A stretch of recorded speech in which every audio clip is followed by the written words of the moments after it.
मैं कनाडा जैसे देश में जेलर थी। ज़्यादा समय मेरी ड्यूटी रात की होती थी। एक दिन एक मुजरिम औरत ने एक बेटे को जन्म दिया और बोली कि ये बच्चा आप रख लो, मैं नहीं चाहती कि ये बच्चा जेल में रहे। मैं बच्चा घर ले आई, पर जब मेरे पति ने बच्चा देखा तो वह रोने लग गया और बोला कि जल्दी से ये बच्चा जेल में उसकी माँ के पास छोड़कर आओ। मैं मजबूर हो गई, पर जब मैं बच्चा लेकर जेल में पहुंची तो मेरे पैरों तले से जमीन खिसक गई। बच्चे की माँ तो मेरा नाम रजनी है। मेरी जिंदगी की कहानी बहुत अजीब है। मेरा बचपन, जवानी और उम्र का आधा हिस्सा बाकी लड़कियों से बिल्कुल अलग था। आज मैं आपको अपनी कहानी सुनाने जा रही हूँ। मैं कहानी की शुरुआत अपने माता पिता से करने जा रही हूँ। मेरे पिता कारोबार के सिलसिले से कनाडा गए हुए थे। उन्होंने अपनी जिंदगी के काफी साल वहीं पर गुजारे। फिर माँ के साथ उनकी शादी हो गई। मेरी माँ कनाडा की बहुत ही खूबसूरत लड़की थी। मेरे पिता के पास बहुत सारी दौलत थी, तो दोनों की जोड़ी बहुत अच्छी थी। उनके शादी के शुरुआत के दिन तो बहुत ही अच्छी तरह से निकले। पहले साल मेरी माँ प्रेग्नेंट हो गई। हम दो जुड़वा भाई बहन माँ के पेट में थे। फिर मेरे पिताजी ने वापस अपने देश जाने का फैसला किया। फिर हम दिल्ली आ गए, पर दिल्ली हमें रास नहीं आई। यहाँ आकर मेरे पिताजी ने एक नया कारोबार शुरू किया, पर दिन पर दिन कारोबार में नुकसान होता गया।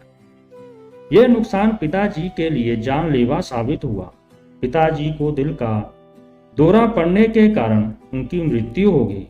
उसी समय मेरे भाई की उम्र 5 साल की थी। पिता की मौत के बाद मेरी माँ का यहाँ पर कोई भी नहीं था। मेरी माँ के ससुराल वाले भी नाम के थे। इसीलिए मेरी माँ ने वापस कनाडा जाने का फैसला किया। पर जब हम कनाडा के लिए चलने ही वाले थे, उसी समय मेरी दादी ने अपने बेटे की आखिरी निशानी बोलकर हमें हमारी माँ से ले लिया। मेरी माँ के मायके वालों को भी यही बात सही लगी, क्योंकि मेरी माँ जवान लड़की थी। अगर बच्चे साथ में रहेंगे तो दूसरी शादी नहीं हो सकती। इसीलिए बच्चे अपने खानदान के पास रहें तो अच्छा है। फिर हमारी माँ ने हम दोनों भाई बहन को दादी के रहमो करम पर छोड़कर माँ कनाडा चली गई। कुछ समय तो हमारी दादी ने हमें पाला, पर 6 साल पूरे होते ही दादी इस दुनिया से चली गई। फिर हम चाचा चाची के हाथों में आ गए। फिर हमारी जिंदगी नर्क से भी बुरी हो गई। हमारा बचपन जैसे गुम ही हो गया। सभी बच्चे हमारे सामने खेलते रहते और हम खेलने को तरसते रहते, क्योंकि हमें खेलने की इजाजत नहीं थी।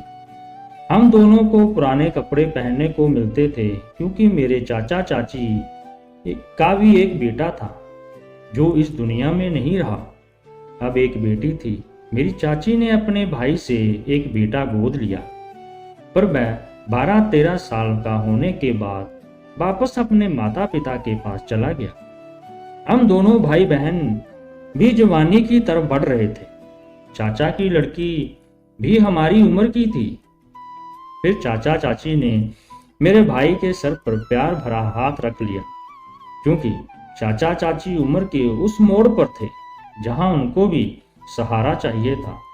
मेरे भाई के सर पर हाथ रखने का कारण उनका बुढ़ापा था। इसीलिए उन्होंने हमें पालना शुरू कर दिया। हमें स्कूल भेजने लगे। हम दोनों भाई बहन सभी रिश्तेदारों के अलग थे, क्योंकि हम अपनी माँ जैसे दिखते थे। अभी हमारी देखभाल भी ज़्यादा होने लगी थी। मेरे भाई का ख्याल मेरे से भी ज़्यादा रखने लगे, जिस कारण मेरा भाई उनके साथ बहुत बातें करता था।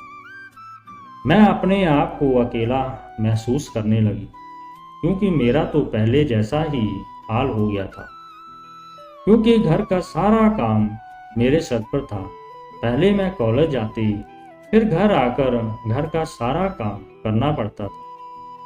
फिर मैं भी कॉलेज छोड़कर घर का काम ही संभाल लिया।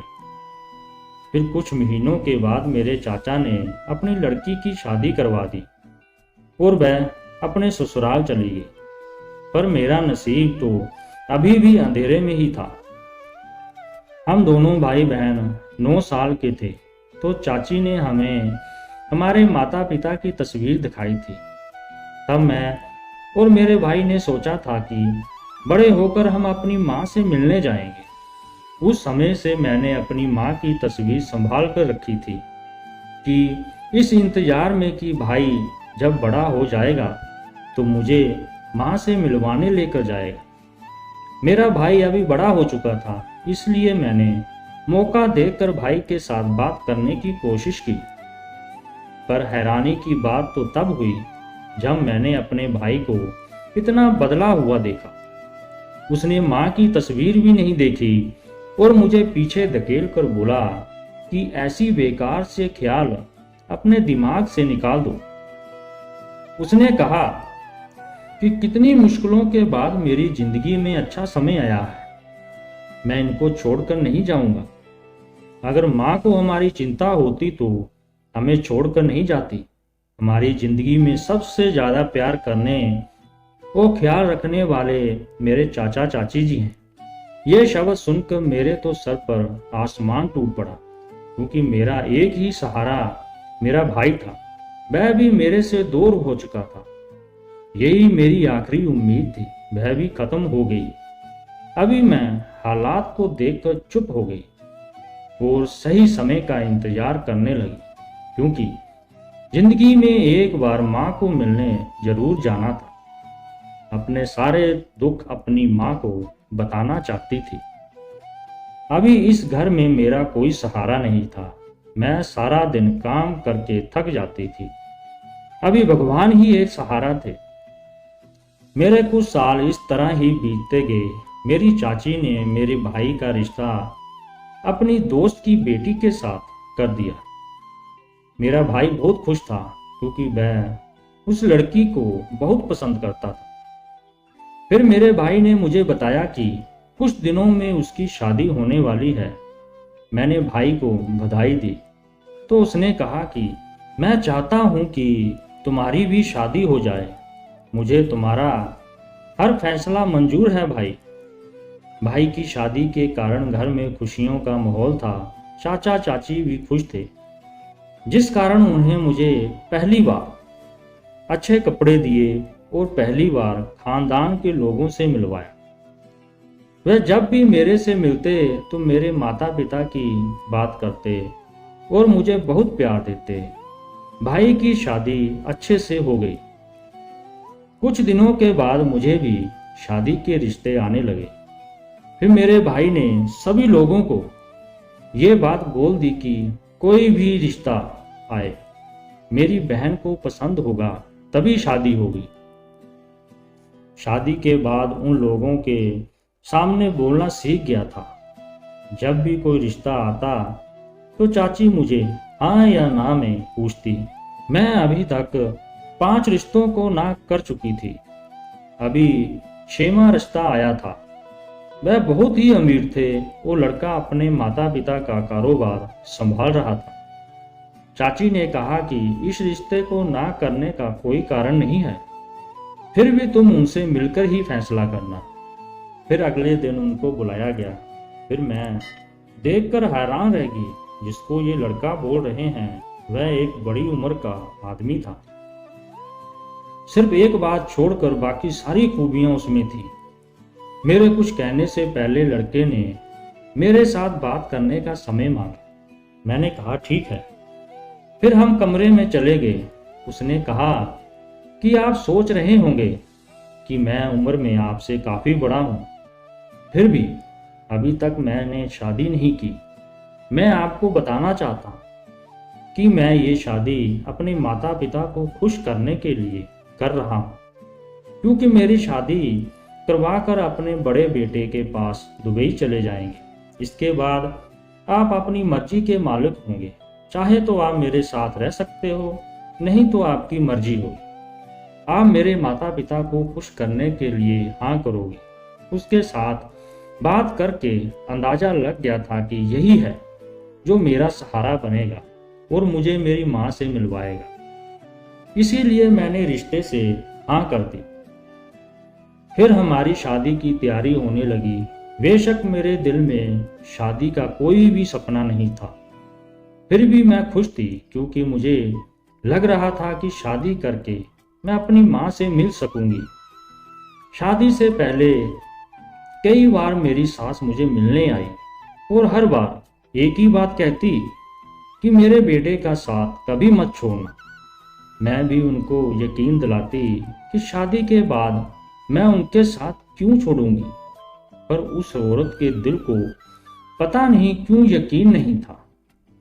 कई बार मेरे दिमाग में आया कि मेरी सास बार बार ये बात क्यों बोलती है, और मेरे दिमाग में ये बात भी थी कि मेरे होने वाले पति ने भी ये बात बोली थी कि शादी के बाद आपकी मर्जी है रहना है या नहीं। एक बार मेरी सास मुझे शॉपिंग करवाने के लिए लेकर गई। वह दिन मेरी जिंदगी का पहला दिन था जब मैंने अपनी मनपसंद की शॉपिंग की थी। पहले तो हमेशा चाची की लड़की के कपड़े पहनती थी, पर आज उन्होंने मुझे महंगी से महंगी चीजें दिखाई। मुझे लगा भगवान ने मेरी सुन ली। शॉपिंग के बाद जब मैं घर पहुंची तो चाची और उनकी लड़की सामान देखकर बहुत हैरान रह गई, क्योंकि उन्होंने कभी इतना महंगा सामान नहीं देखा था। अगले दिन घर वालों के रंग भी बदल गए। ये सब पैसों के कारण भी था। फिर मेरी शादी का दिन आ गया। जिस पैलेस में मेरी शादी हुई वह बहुत ही सुंदर था। मेरे खानदान में पहले कभी भी इस तरह की शादी नहीं हुई थी। शादी के बाद जब ससुराल घर पहुंची तो घर किसी महल से कम नहीं था। घर को फूलों से सजाया गया था। मेरी सास मुझे कमरे में लेकर गई। मैंने देखा कमरा भी बहुत खूबसूरत था, बहुत ही अच्छी तरीके से सजाया गया था। कुछ समय बाद मेरे पति भी कमरे में आ गया। मेरे पति ने कमरे में मेरा स्वागत किया। फिर बहुत समय तक हम बातें करते रहे। अचानक मेरे पति ने ऐसी बात कही कि मेरी सारी खुशी गायब हो गई। वह बोले कि मेरे ख्याल से माता पिता सो गए होंगे, अभी मुझे भी अपने कमरे में जाकर सोना चाहिए। मैं उसकी बात पर बहुत हैरान हो गई। कुछ भी पूछने से मेरी हिम्मत नहीं हुई, पर मैं सवालिया नजरों से देखने लगी तो उसने मेरी नजरों को देखते हुए कहा कि मैंने आपसे पहले ही कहा था कि आप हर तरह से आजाद हो। मैं ना तो तुम पर कोई हक जताऊंगा और ना ही अपने पर हक जताने दूंगा, पर हाँ तुम मेरी हर चीज, रुपया पैसा का तुम इस्तेमाल कर सकती हो। घर की हर एक चीज पर तुम्हारा हक होगा। ये कहकर कमरे से बाहर चला गया। कुछ देर पहले मुझे अपनी जिंदगी पर गर्व था, पर पति के इन शब्दों ने एक बार फिर मुझे अकेला कर दिया। उनकी इन बातों का कारण तो मैं नहीं जानती थी। अभी जैसा भी था मुझे उसके घर रहना था। मैंने चुप रहना ही सही समझा। अपने पति की दूरी को अपने दिल में एक राज की तरह दबा लिया। सुबह सभी घर वालों के जागने से पहले ही मैं उठ गई, क्योंकि मेरी सास और ससुर को इस बात का पता ना चले। मेरी सास ने कमरे में आकर मेरे से पूछा कि मेरा बेटा कहाँ है। मैंने उनको झूठ बोल दिया कि उनको रात को नींद नहीं आई, इसलिए मैंने उनको दूसरे कमरे में आराम करने भेज दिया। इसके बाद मेरी सास और ससुर ने दुबई जाने की तैयारी करना शुरू कर दी। मैंने सारा दिन सास की मदद की और शाम को वह चले गए। उनके जाने के बाद मैं घर में अपने आप को बहुत ही अकेला महसूस करने लगी, क्योंकि अभी मेरा पति का व्यवहार बहुत ही बदल गया था। वह ज्यादा समय कमरे में रहते और भी दफ्तर चले जाते। हमारा मिलना सिर्फ नाश्ते के टेबल पर ही होता था।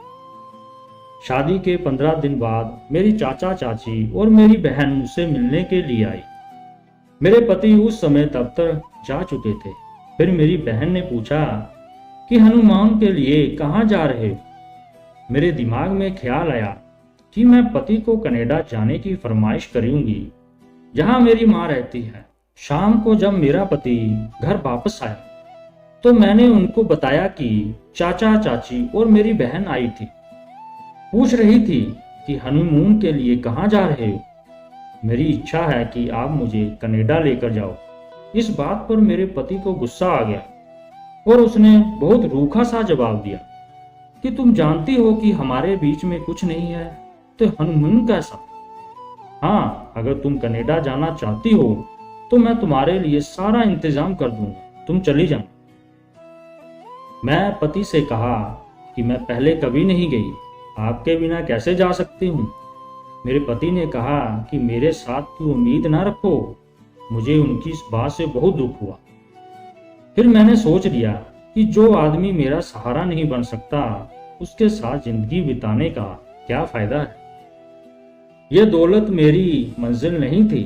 फिर मैंने कहा ठीक है, आप मेरे जाने का इंतजाम कर दो, मैं अकेली ही चली जाऊंगी। पति ने दफ्तर फोन किया और मेरा कनाडा का वीजा लगा दिया। उसने मुझे अपनी मर्जी से जिंदगी बिताने की इजाजत दे दी। मैं कनाडा आ गई। यहाँ आकर मेरे पास माँ की तस्वीर के अलावा मेरे पास कुछ नहीं था। मेरे रहने का इंतजाम मेरे पति ने कर दिया था और मुझे आते समय कुछ रुपए भी दिए थे, पर मुझे अपनी जिंदगी जीने के लिए रोजगार की जरूरत थी, क्योंकि माँ को तो पता नहीं कब ढूंढ पाती और फिर पति के दिए हुए पैसे भी खत्म हो रहे थे। भाई से भी कुछ नहीं मांग सकती थी, क्योंकि मेरे कनाडा आने पर उनको बहुत नाराजगी थी। इसके बावजूद भी मैं कनाडा आ गई।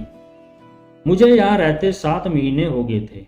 अभी तक मैं माँ का कोई भी पता नहीं लगा पाई थी। एक दिन अखबार को पढ़ते हुए लड़कियों के लिए पुलिस में नौकरी का विज्ञापन देखा। विज्ञापन देखने से ख्याल आया कि अगर पुलिस में भर्ती हो गई तो माँ का पता आसानी से लगा सकती हूँ। इसलिए मैंने कोशिश की और मेरी कोशिश कामयाब हो गई।